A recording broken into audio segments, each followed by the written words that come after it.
তো গাছ আজকে আমরা চলে গেছি সাগরপাড়া কলকাতায় বাসন্তী পূজা দেখার জন্য। তো দেখতে থাকুন। বাসন্তী পূজা 2023 সাগরপাড়া কলকাতা, মুর্শিদাবাদ সাগরপাড়া।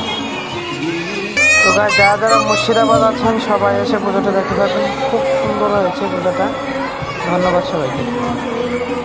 খুব সুন্দর ভোলা বাবার একটা মন্দির এবং আরও অনেক কিছু দেখাবো, দেখতে থাকুন।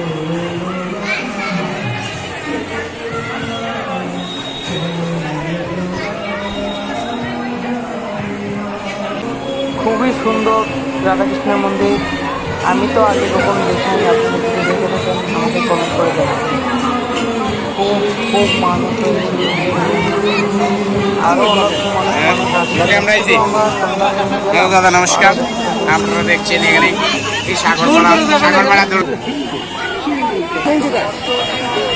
ছোটদের জন্য অনেক খেলা এসেছিল, তাদের মধ্যে একটা খেলা এটা এবং অন্য আরেকটা দেখাচ্ছে।